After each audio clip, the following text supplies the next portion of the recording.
Good morning. On the last turn, we discussed about the various semiconductor devices, the basic of the semiconductor devices. As you all know, all semiconductor devices, whether it is PN junction, transistor, FET, are made up of either silicon or germanium, and most of the semiconductors belongs to fourth group, as I explained in my earlier lecture. And if we add impurity from third group, then there is a deficiency of one electron, which is treated as a hole in electronics. So creation of hole is termed for the purpose of the current flow in semiconductor physics. Similarly, if you add the impurity from fifth group, what will happen? One excess of electron will be created, and as a result the majority of charge carriers in that particular device will be electrons. So in nutshell we can say that in p-type material holes are the majority charge carriers, whereas in n-type material electrons are majority charge carriers. Then if two p-n junctions connected back to back, then we explain that we get a structure known as transistor. We have two types of transistors, PNP and PN, based upon their impurity concentration, the mixture, the depletion layer width.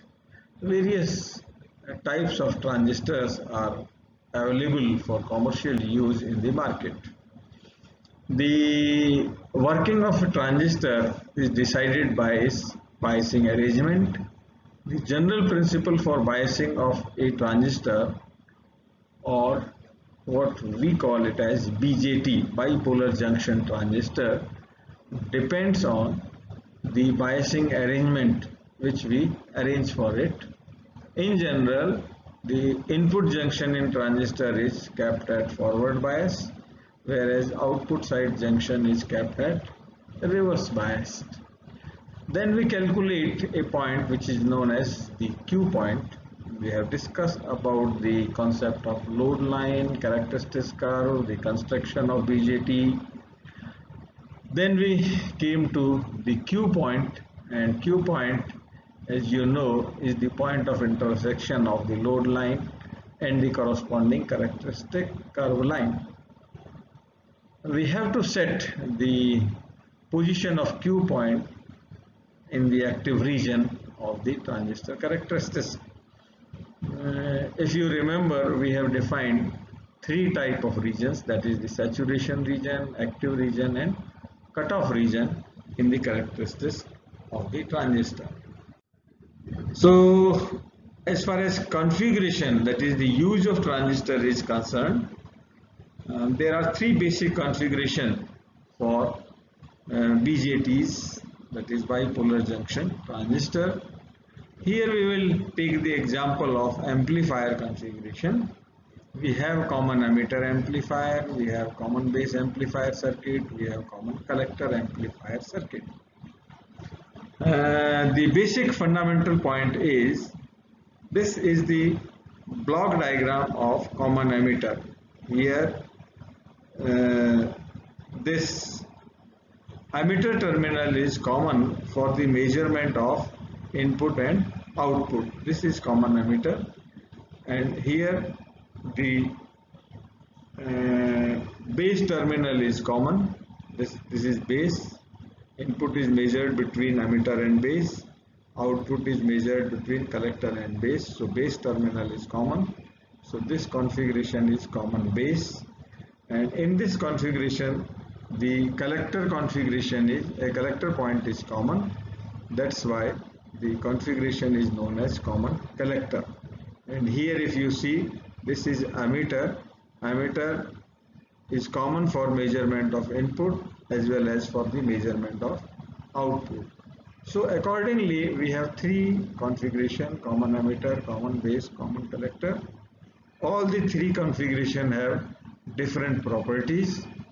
In most of the amplifier circuits, we use common emitter configuration. Of course, at few stages we use common base and common collector configuration too.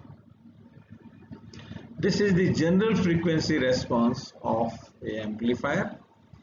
We have the initial increase, then flat region, and finally it goes down. So this flat region is important. Practically we need the length of this flat region as more as possible. Then the quality of output of a transistor amplifier will be better. That's why we are more interested in the frequency response. किसी भी transistor का जितना ये frequency response ज़्यादा flat होगा, आप यूँ समझ लीजिए कि उस ट्रांजिस्टर का इलेक्ट्रॉनिक उपकरण बनाने में उतना ही ज़्यादा उपयोग होगा। इसी बात को हम फिजिक्स की भाषा में in terms of the physical quantity we discuss it in terms of the bandwidth. So if bandwidth of a device is more, in general it is more useful. But later on we will prove also, the point is the product of gain and bandwidth is constant.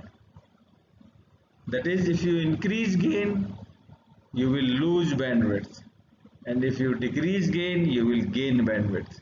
So what happens? Suppose we are interested in an amplifier circuit, then naturally our first motive is to get more and more gain. But the other point is the quality of the input has to be maintained. Originality of the input has to be maintained. And that originality or quality, what you call, is basically decided by this bandwidth. जितनी ज़्यादा ये bandwidth होगी, या समझ लीजिए कि आपके output की इनपुट के रेफरेंस में जो ओरिजिनलिटी है उतनी ही ज़्यादा होगी। उसका सीधा सा फंडामेंटल सिद्धांत ये है कि अगर हमारा इनपुट साइनोसॉइडल है तो कोई प्रॉब्लम नहीं है। इनपुट साइनोसॉइडल है, आउटपुट भी साइनोसॉइडल ही होगा।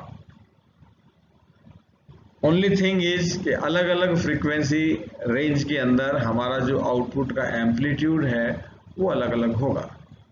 But for all practical purposes input is not sinusoidal, it is non sinusoidal. So for any circuit sine wave input is not important for the purpose of testing. Pulse response is more important. If you feed a square wave or pulse at the input, you are not going to get same square wave or pulse at the output. So the pulse test, you can say, or the square wave test for any device is the best test. कोई भी device आपने design की है वो कितनी perfect है, कितनी सही है, इसके लिए आप उसके इनपुट पर एक पल्स दीजिए, आउटपुट पर पल्स की शेप जो है अगर वो मेंटेन हो रही है, इसका मतलब आपका सर्किट सही काम कर रहा है। दो चीज़ें नॉर्मली ऑब्जर्व होती हैं, एक तो पल्स का जो मैग्नीट्यूड है वो बढ़ जाता है, एम्प्लीफिकेशन हो रहा है तो, और दूसरा है उसकी शेप। इन दो में ही हमारा इंटरेस्ट ज़्यादा रहता है। और ये जितनी भी गणित, जितनी भी मैथमेटिक्स हम यहाँ पर डिराइव कर रहे हैं, बेसिकली उसी को एक्सप्लेन करने के लिए हम करते हैं। चाहे वो फ्रीक्वेंसी रेस्पॉन्स हो, चाहे गेन बैंडविड्थ प्रोडक्ट हो। पल्स के केस में जब आप पल्स रेस्पॉन्स करेंगे किसी भी एम्पलीफायर का, तो वहाँ पे एक और टर्म हम डिफाइन करते हैं जिसको बोलते हैं rise time. Basically rise time वो टाइम है जिसमें कोई भी पल्स प्रैक्टिकली अपना जो मैक्सिमम एम्पलीट्यूड है वो अटेन कर लेती है, यूँ समझ लीजिए आप। तो ये हमारे लिए महत्व की बात है और इसी के आधार पर हम जो सारी चीज़ें हैं इनको डिफाइन करते हैं। तो ये जो फ्रीक्वेंसी रेस्पॉन्स है वो अपने लिए लिए ज़्यादा इम्पोर्टेंस रखता है।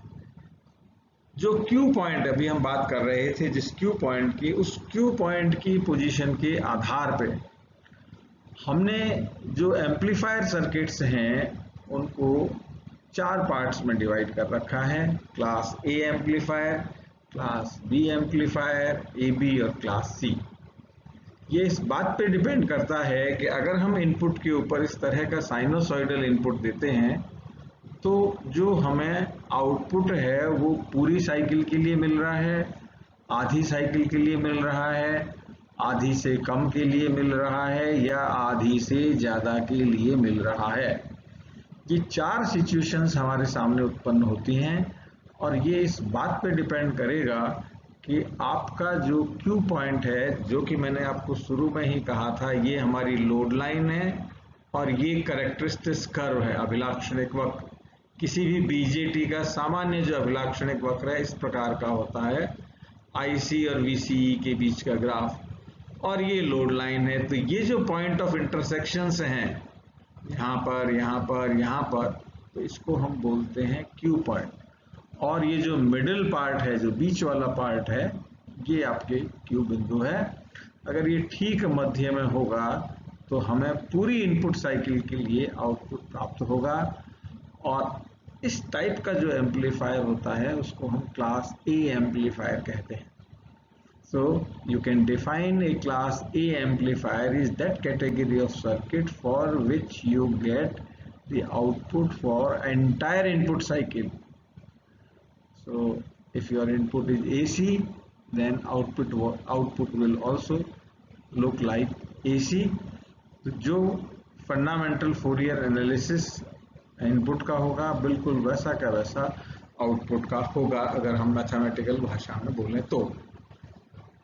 क्लास बी या समझ लीजिए कि हमें जो आउटपुट मिलता है वो half of the input cycle के लिए मिल रहा है। या समझ लीजिए कि ये करीब करीब हमारा हाफ वेव रेक्टिफायर है, कि हमारा आउटपुट इस तरह से नजर आएगा, आधी साइकिल मिला, फिर आधी साइकिल नहीं मिला, फिर आधी साइकिल मिला। जिस तरह का हमारा हाफ वेव रेक्टिफायर का आउटपुट है, करीब करीब वैसा आउटपुट इस क्लास बी कैटेगरी में बीजेटी सर्किट्स का होता है। क्लास ए बी ये वो है जिसमें ना तो कंप्लीट हाफ साइकिल है ना ही कंप्लीट फुल साइकिल है, मतलब आधे और पूरे के बीच में। अगर हमारे क्यू पॉइंट की लोकेशन इस तरह से हो तो अगर हमें आउटपुट मिलता है तो ये class A B.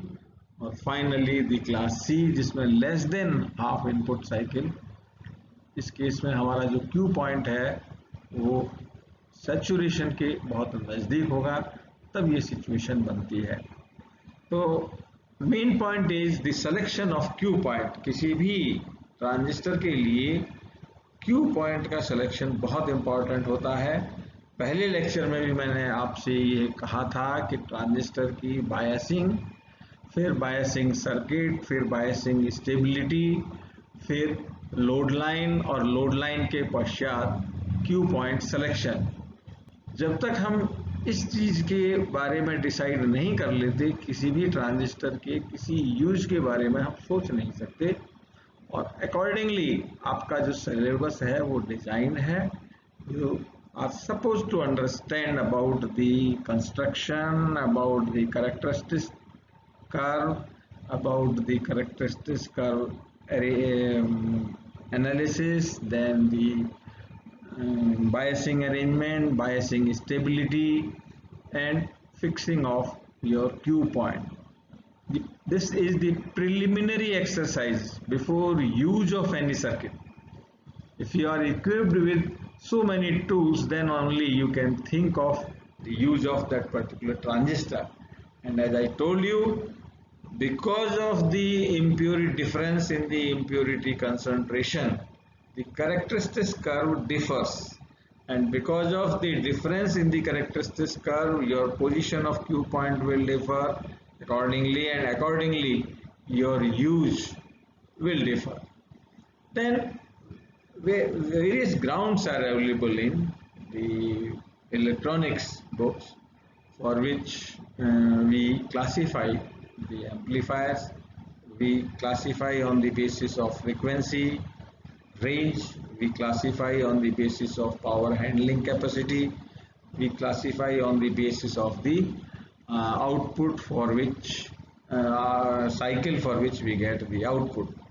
This class A, B, AB and C, which I have explained just now, is on the basis of the output, for whether output is obtained for full input cycle, half input, less than half, like that.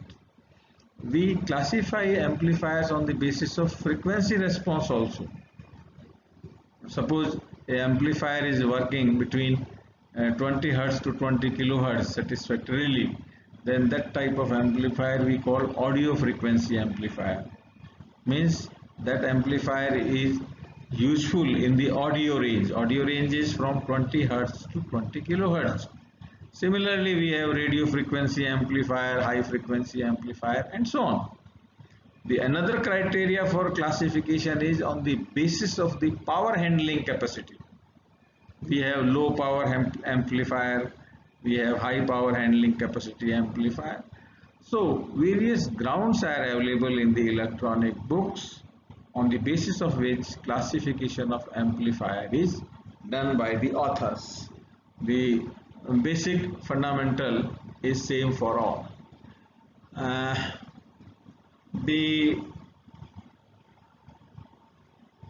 This is another explanation of whether when Q point is closer to saturation, what will happen. This is the very common circuit which you use in the laboratories, which is available in almost all textbooks.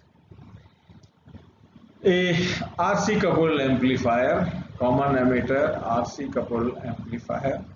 Common emitter configuration is used because emitter terminal is common for the measurement of input and output. If this is your input, output will look like this. The important point is, if here it is increasing, here it is decreasing, going in a negative direction.